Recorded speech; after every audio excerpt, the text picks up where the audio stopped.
Assalamualaikum warahmatullahi wabarakatuh. Perkenalkan, nama saya Putri Salwasoma dengan NIM 2410312120029 dari program studi manajemen kelas A.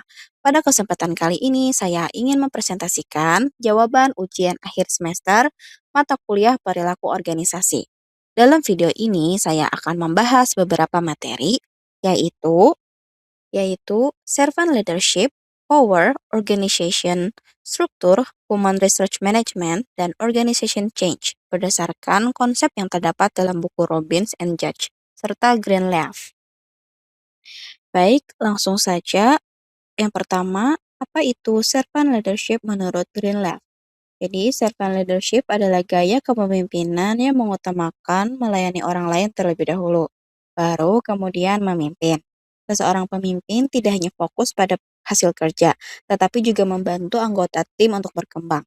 Ada 3 pilar utama. Yang pertama itu ada service, yaitu pemimpin mengutamakan kebutuhan anggotanya. Yang kedua ada empowerment, yaitu memberikan kepercayaan dan kesempatan kepada anggota untuk berkembang. Yang ketiga, growth of people, yaitu membantu anggota meningkatkan kemampuan dan karir mereka. Dengan begitu, anggota tim menjadi lebih percaya diri, termotivasi, dan mampu bekerja dengan lebih baik. Yang kedua, apa perbedaan exchange taktik dan invitation? Jadi, exchange taktik adalah cara mempengaruhi orang lain dengan menawarkan imbalan atau pertukaran. Contohnya, kalau kamu bantu aku menyelesaikan hari ini, besok aku akan membantu kamu untuk presentasi. Sedangkan invitation adalah cara memengaruhi orang lain melalui pujian atau sikap ramah terlebih dahulu. Contohnya, presentasi kamu kemarin keren banget. Boleh minta bantu jelaskan materi ini nggak ke aku? Jadi, perbedaannya adalah exchange itu menggunakan pertukaran atau imbalan, sedangkan invitation menggunakan pujian atau membangun hubungan yang baik. Yang ketiga adalah membahas kasus driver ojek online yang memprotes algoritma karena tidak transparan.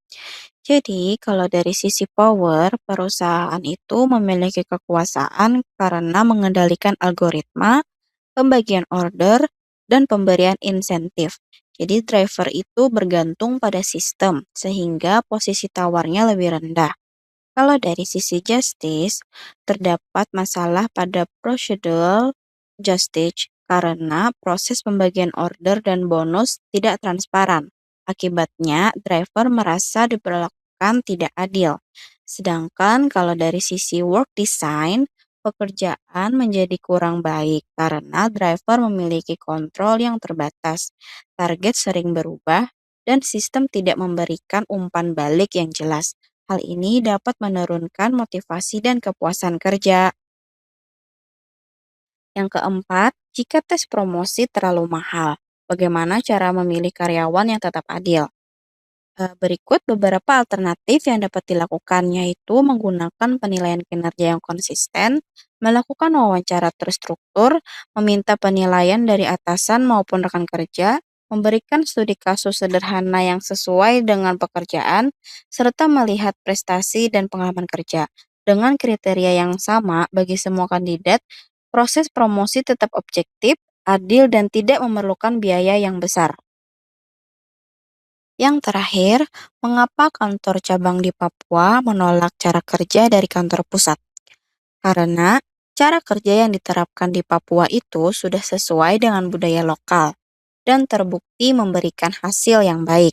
Ketika kantor pusat memaksakan cara kerja seperti di Jakarta tanpa mempertimbangkan kondisi setempat, karyawan akan cenderung menolak perubahan tersebut. Agar perubahan dapat diterima, perusahaan itu harus melibatkan karyawan cabang dalam proses perubahan.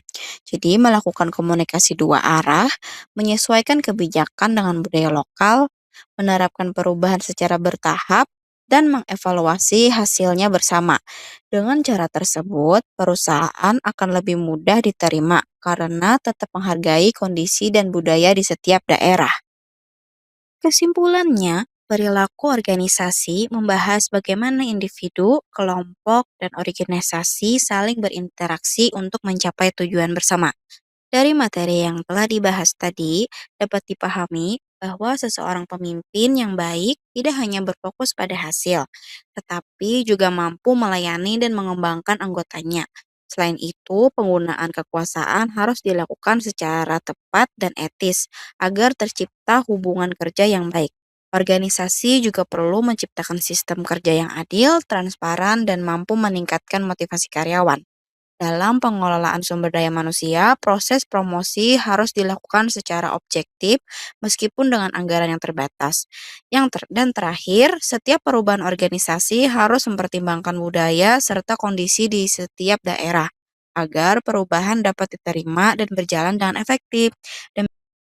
Demikian video dari saya ucapkan terima kasih. Wassalamualaikum warahmatullahi wabarakatuh.